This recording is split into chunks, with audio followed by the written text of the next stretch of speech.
welcome back to Late Night Lately, the late night show. I'm your host, Chad White. If you didn't know, this is the late night styled show for the website, cpluscomedy.com. Like I just said, it's a website. Go there. Welcome back in. This is episode 98. I've got a monologue for you, so let's get to it. President Donald Trump went to China this week to meet with Xi Jinping, where he was welcomed with the Chinese military and a crowd of cheering children. Trump was quoted as saying, "It's just like my friend's island, just like home." I like that one. That's right, President Trump was in China this week for a visit where I'm sure he begged for General Tso's chicken and fortune cookies. You know, they just call it food over there. 2 Trump impressions. There you go. Get ready for a third. The Trump administration is remodeling the Lincoln Memorial reflecting pool by painting the bottom blue and replacing aged architecture. All so Trump can reenact his favorite scene from Mulan. Look at me. I will never pass for the perfect president or the perfect father. Worth it. That Photoshop took 10 minutes. Watch the video. The Americans who were on the cruise ship that was struck with the hantavirus landed in Omaha, Nebraska, where a majority of them will be held in 40-day isolation. Hopefully, they're allowed to contact their waifus. Seeing the joke there. That was the first one I wrote this week, and all week I've been calling it the hantavirus. And it sounds like hentai, but it's hanta, and it's all incorrect. At this week's PGA Championship in aerodynamic, pro golfer Garrick Higgo was given a 2-strike penalty that kept him out of the top spot after arriving late to his tee time. And after pronouncing aerodynamic and Garrick Higgo, I'm pretty sure I had 2 strokes. And finally, ChatGPT will give users financial advice if they connect their bank account to the AI tool. I tried it, and even ChatGPT wouldn't date me. Hi, Chad. You just don't make enough money. But you're a real nice guy. And that's all the jokes I have for you. Thank you for listening. This is episode 98. I wrote that PGA. I wrote the hantavirus joke like Monday. And I was like, okay, do something with hentai. That's all I wrote. I wrote everything up. I wrote the setup, and then I did an ellipses, and that's how I know that I have not done a response to the joke yet. I wrote the ellipses, and then I just wrote something with hentai. And then all week long, I did nothing with it. I was adding jokes. I was deleting jokes to the docket. And then I get to this point, and I go, I guess I don't know what I'm doing. Much like life. All right, what happened this week in late night? Well, Kimmel was off. He was in New York for the upfronts and for Stephen Colbert to appear on the show. For the Tonight Show, Fallon, everybody took Monday off except for Colbert, because everybody was going to appear on the show that night. And by everybody, I mean the other hosts, except for The Daily Show. The Daily Show still went on. Okay, so for Fallon this week on Tonight Show, he only had 3 days worth of shows, it looks like. Sigourney Weaver and Andrew Rannells were there, and they played Password. It was a really fun round. The Black Keys performed. Good band, bad guys, is what I say. They were so rude at the that one Rock and Roll Hall of Fame. And I just have never... I look down on them for that, but they're a good band. Jim Parsons was there as well. Chance Crawford was there. Livy Doon. Vincent Mason performed. Colin Jost, Sienna Miller, and AZ and Nas performed as well. It's always nice to see Nas. I love Nas. He's one of my favorite rappers. He's the reason I started a New York playlist, New York rappers playlist. It's full of everybody you think that's going to be on there. True, everybody that's in New York. You know, Jada, Biggie, the rest. Jay, of course. This week on Late Night with Seth Meyers, Tiffany Haddish was there. Again, he only did Tuesday through Thursday as well. Tiffany Haddish, Josh Groban. We had an Amber Says What. It's always nice to see those. Billy Eichner. And Billy Eichner read an excerpt from his new book, I think it's called Billy on Billy. Is that what it's called? Something like that. But he was very nervous reading this excerpt, and it was really nice and really funny, and it made me interested in getting the book. I would get the book regardless because of Billy, but it was great. Pedro Pascal, Jill Cargman, and then Nick Kroll and Issa Briones. That audience was really there for Issa Briones. But also Nick Kroll, who I'm also iffy on, did a really great impression of Apple Maps, Waze, and Google Maps. And it was just all very funny. Waze is owned by Google, so he kind of just dipped his toe in it twice.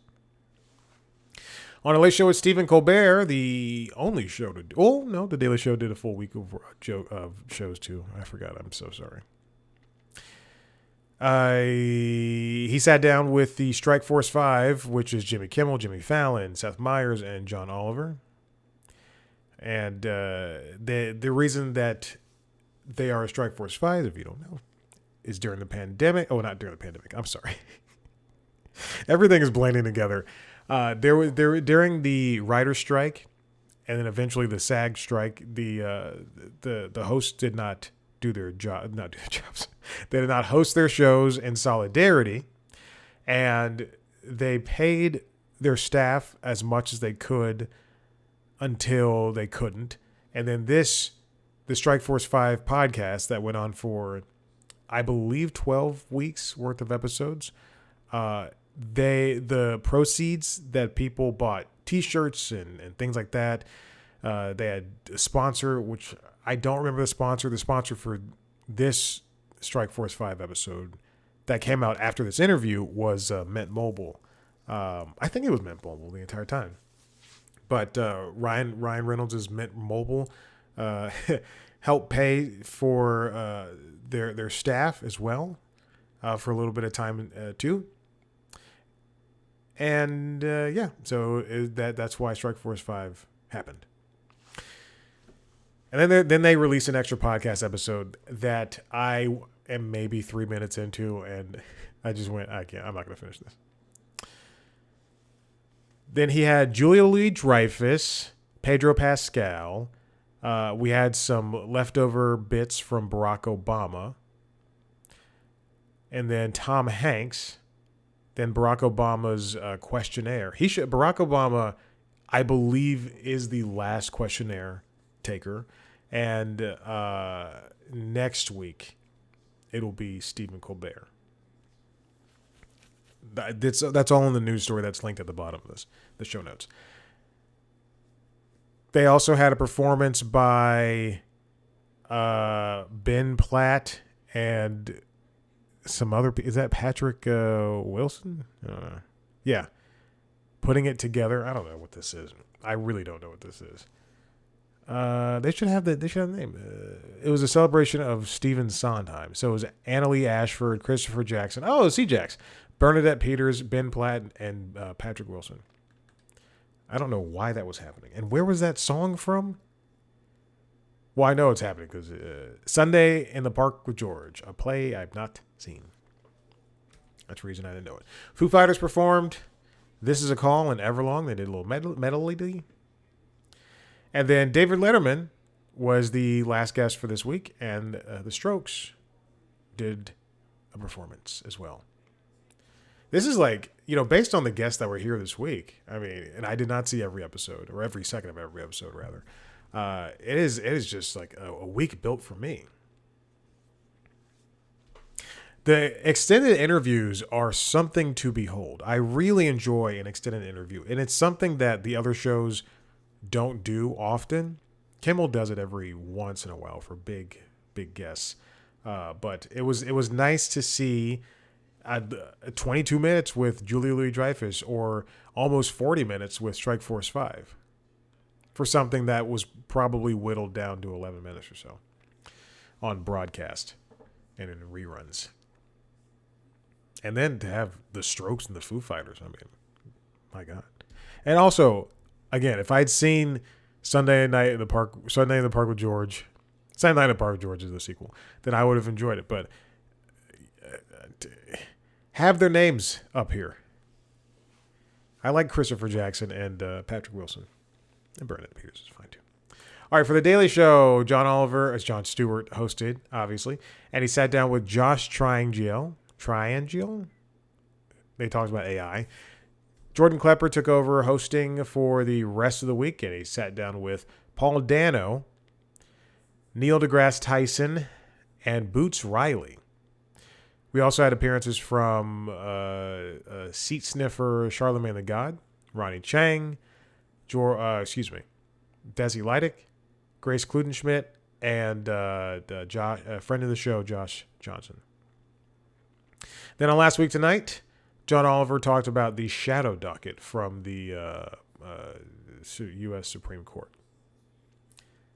All right, now here's the story for this episode. This is from Hollywood Reporter, written by Rick Porter. Stephen Colbert sets final Late Show guests. They will include God-hating Jon Stewart, Steven Spielberg, David Byrne, and Bruce Springsteen. The white man's gamut.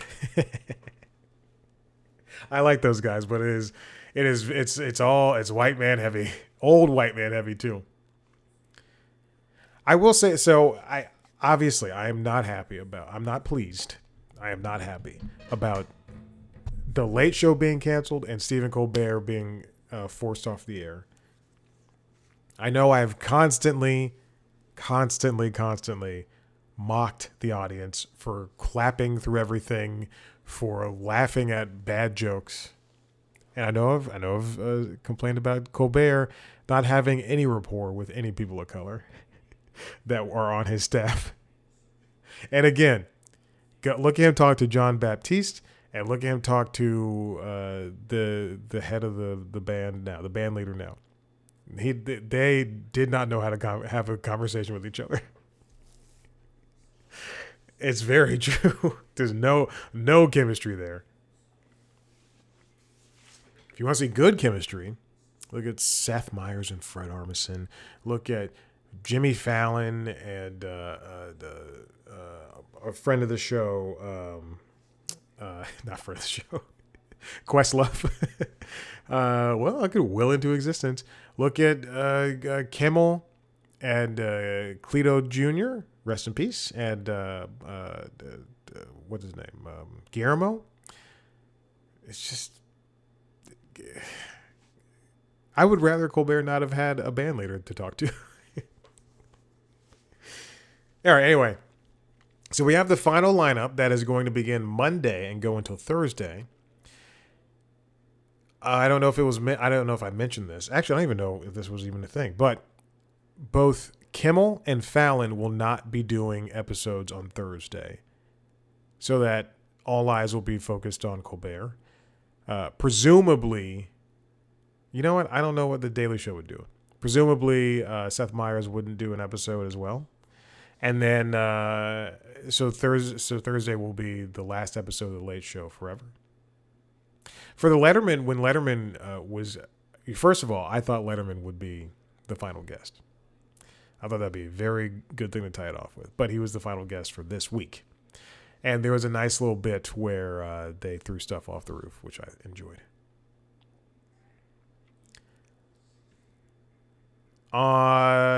So this isn't the full lineup. There's going to be surprises, obviously. On Wednesday, May 20th, for instance, the listings say Colbert will subject himself to the Colbert questionnaire, with special guests asking the questions.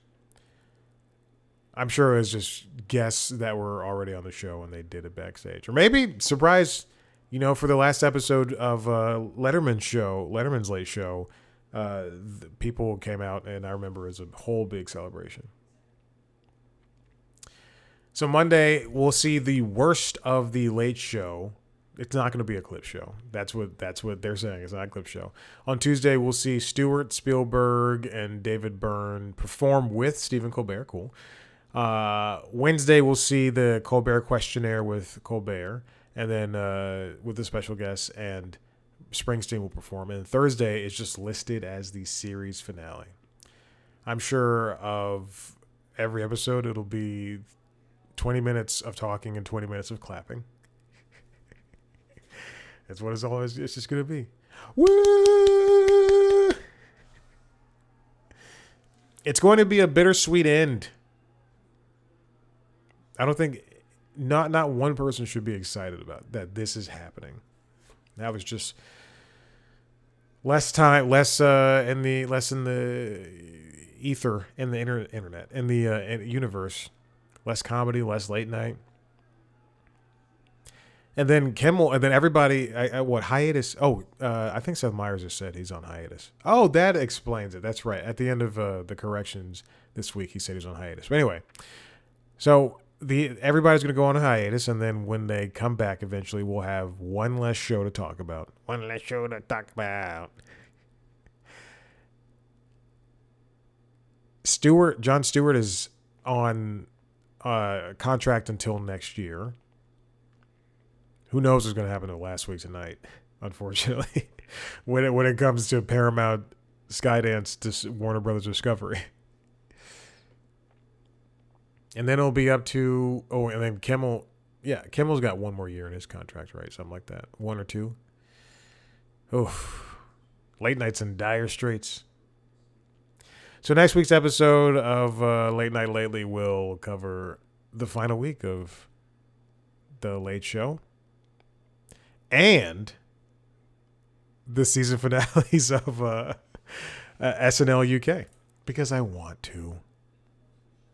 All right. That's it. That's all I've got for you. There's nothing else.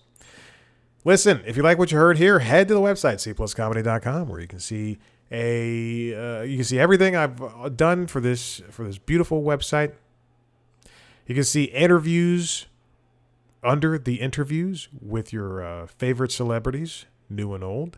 You can watch video versions of those interviews on youtube.com/cpluscomedy, where you can see a video version of this show, as well as the other podcasts, LinkedIn Logs, the Jobs and Business News podcast, and the Constitutionals, the Entertainment Business News Show. Subscribe to those podcasts wherever you get your podcasts. Follow us on social media at cpluscomedy on YouTube, Instagram, TikTok, and Blue Sky. Me on those platforms at Chad Black White. Thank you so much for listening. We'll see you next time. Bye.